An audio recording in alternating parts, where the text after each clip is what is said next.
दोस्तों, चलिए कल हमने चर्चा की थी थर्ड एंगल प्रोजेक्शन। कल का क्वेश्चन था draw orthographic view in first angle projection. आज हमने एक नया प्रश्न लिया है। प्रश्न सेम है, लेकिन आज हमें वही डायग्राम को थर्ड एंगल प्रोजेक्शन में ड्रॉ करना है। जैसा कि हम जानते हैं, थर्ड एंगल प्रोजेक्शन में वस्तु का फ्रंट व्यू नीचे बनता है और टॉप व्यू ऊपर बनता है। तो हमें हमेशा शुरुआत फ्रंट व्यू से ही करनी है। और मैं आपको एक बात और क्लियर कर दूं, साइड व्यू हमारा हमेशा फ्रंट व्यू के ही जस्ट साइड में बनता है, फ्रंट व्यू के साइड में बनता है, या लेफ्ट हो या राइट हो। मतलब उसको टॉप व्यू से कोई मतलब नहीं है। फ्रंट आपका जो साइड व्यू है वो फ्रंट के ही साइड में बनता है। चलिए तो इसमें शुरुआत करते हैं।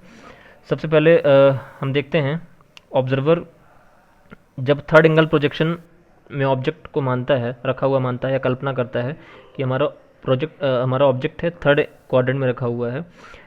तो अगर हम ध्यान से देखेंगे, सबसे पहले देखिए हमें कौन सी साइड दिखेगी। देखिए सबसे पहले फ्रंट में हमें ये साइड दिखाई देगी। जो व्यू हमें कल प्राप्त हुआ था वही सेम इसमें देखिए जब हम सामने से देखेंगे ऑब्जेक्ट को तो उसका प्रोजेक्शन जो प्राप्त होगा उसकी लंबाई 60 होगी और ऊंचाई 70 होगी। तो 60/70 का हमें देखा जाए तो एक रेक्टेंगल प्राप्त होगा हमें फ्रंट व्यू में। तो चलिए शुरुआत करते हैं। सबसे पहले हम रेक्टेंगल को पूरा करते हैं, उसके बाद आगे बढ़ते हैं। देखिए कैसे।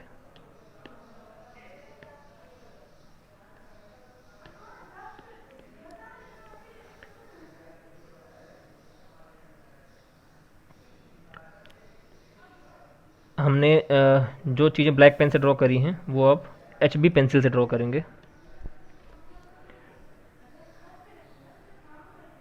60/70 का सबसे पहले हम देखिए हमने रेफरेंस लाइन ड्रॉ कर ली है। ये हमारी रेफरेंस लाइन है।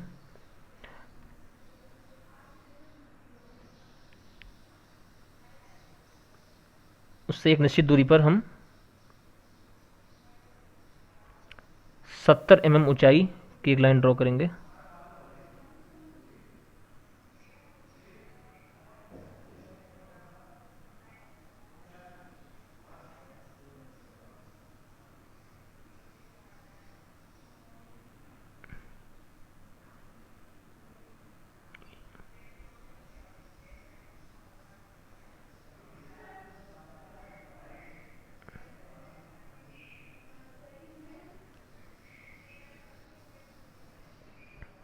ये ऊंचाई हो गई हमारी 70 mm।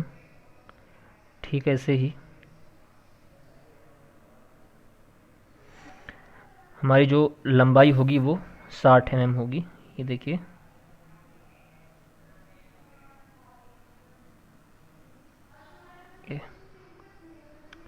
तो फ्रंट व्यू को पूरा कर लेते हैं।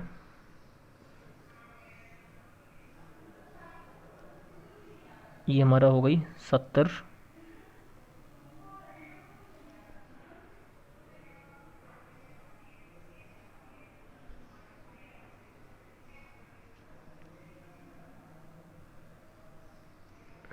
ये हमारा फ्रंट व्यू तैयार हो गया। चलिए, जैसे हमने चर्चा की थी, फ्रंट व्यू हमें ये फेस दिखाई देगी। ये फेस हमने ड्रॉ कर ली है, ये फेस ड्रॉ हो गई है। ये एक आयत है, इसकी लंबाई 60 है और ऊंचाई 70 है। तो हमने 60 लंबाई और 70 ऊंचाई का एक रेक्टेंगल ड्रॉ कर दिया है। इसके बाद हमने कल देखा था कि हम प्रोजेक्शन लाइंस ड्रॉ करेंगे। जो जितने भी हमारे एक्सट्रीम कॉर्नर्स हैं, एक्सट्रीम कॉर्नर्स या जहाँ भी हमें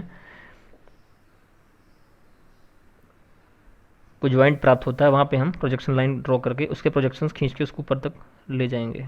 ये देखिए फ्रंट व्यू से प्रोजेक्शन लाइन खींच ली हैं, और टॉप व्यू के लिए भी और साइड व्यू के लिए भी। ये हमारा माय डियर फ्रेंड्स, ये हमारा फ्रंट व्यू है। चलिए अब टॉप व्यू ड्रॉ करते हैं। टॉप व्यू के लिए दोस्तों हम जानते हैं कि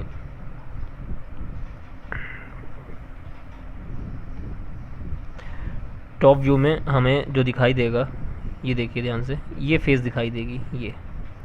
तो इसको मैं कहूँ लंबाई अगर 60 दिखाई देगी और चौड़ाई हमें 40 दिखाई देगी,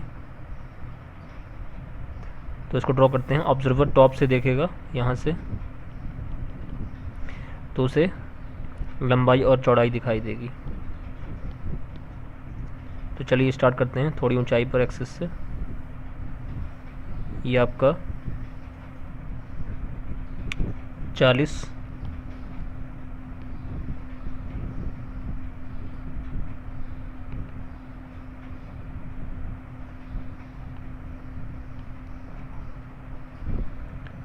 40 आपकी ये हो गई चौड़ाई।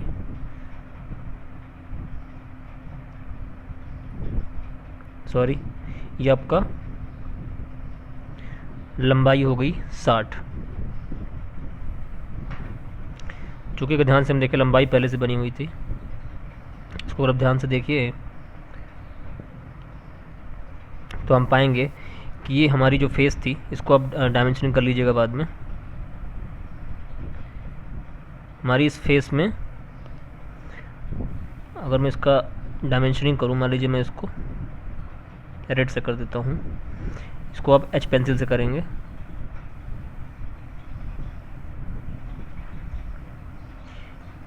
ये हमारा 60 लंबाई है और दोस्तों ये हमारी 70 ऊंचाई है। आप स्केल से ड्रॉ कर दीजिएगा। अब हमने टॉप व्यू के लिए 60 लंबाई ड्रॉ कर ली है और 40 चौड़ाई में ड्रॉ करनी है। तो मित्रों हम 40 mm ऊपर चल के ये लाइन ड्रॉ करेंगे।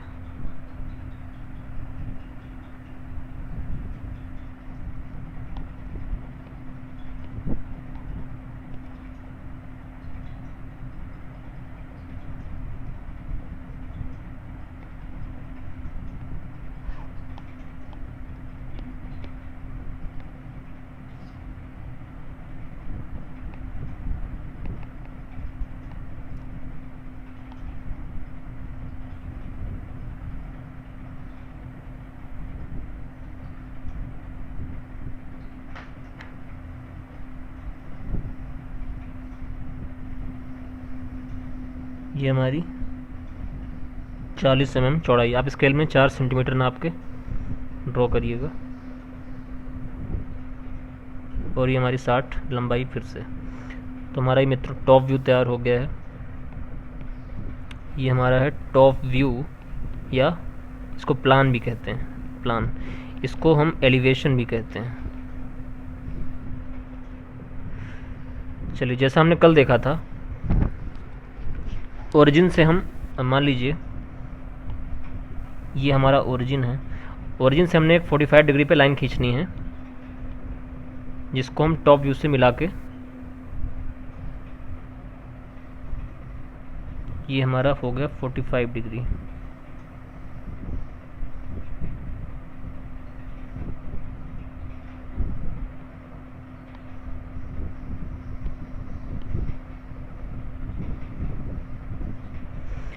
और इसके बाद हम फ्रंट व्यू के सारे प्रोजेक्शंस को इस लाइन तक एक्सटेंड करेंगे। प्रोजेक्शन लाइंस को एक्सटेंड करेंगे इस बिंदु तक। देखिए, हमने इस लाइन को यहाँ तक एक्सटेंड किया और हमने इस लाइन को जहाँ जहाँ भी कॉर्नर्स प्राप्त होंगे उन्हें हम एक्सटेंड करेंगे। अब अगर आप ध्यान से देखें तो हमें एक ये बिंदु प्राप्त हुआ है इंटरसेक्शन का, एक ये बिंदु प्राप्त हुआ है। क्योंकि दो ही एक्सट्रीम कॉर्नर्स हैं और कोई यहाँ पे किनारा नहीं है, इसलिए दो ही लाइंस प्राप्त होंगी। अब इन इंटरसेक्शन लाइंस को हम वर्टिकली नीचे की ओर ले आएंगे। देखिए कैसे मैं ड्रॉ करता हूँ। बहुत ही हल्की पेंसिल का प्रयोग करिएगा। सिर्फ हमें एक फ्रेम मिल जाएगा, हमें उसके भीतर हम साइड व्यू को फिट कर देंगे। तो ये हमारी प्रोजेक्शन लाइंस हो गई हैं और एक हमारी लाइन ये हो गई। ये देखिए, ये लाइन्स हमारी तैयार हो गई हैं। अब अगर आप डायग्राम को ध्यान से देखें तो देखिए, ये हमें साइड व्यू में जो ऑब्जर्वर को लेफ़्ट हैंड साइड से देखने पर ये फेस मिलेगी, ये वाली फेस मिलेगी। देखिए, जिसकी अगर सामने से आप इसको देखोगे तो 40 लंबाई इसकी और 70 इसकी। मतलब अगर साइड व्यू में हम देखें तो 40 बाई 70 का हमें रेक्टेंगल दिखाई देगा। देखिए चूँकि हम फ्रंट के साइड में आ रहे हैं तो 70 हमारा ऑलरेडी बना हुआ है, हम जानते हैं 70 हमें ऑलरेडी बना हुआ है। अब हमें अगर आप ध्यान से देखें तो फ्रेम में हमें इसको फिट करना है बस साइड व्यू को लाके। तो देखिए कैसे मैं बहुत तेज़ी से करता हूँ। इसको पहले मैं कंप्लीट कर लूँ ये लाइन को।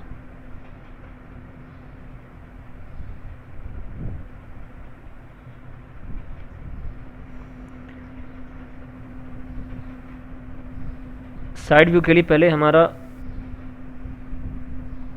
जो लंबाई है, ये लंबाई जो 40 है, ये वाली 40, तो 40 को ड्रॉ करिए पहले। तो ये देखिए लंबाई 40 हमने ड्रॉ कर दी है, ये 40 ड्रॉ हो गई है। अब ये 40 ऊपर वाली ड्रॉ कर दीजिए। ये देखिए आप सीक्वेंस वाइज चलेंगे, सारे मेजरमेंट आपको सेट स्क्वायर की सहायता से करने हैं। सेट स्क्वायर या फिर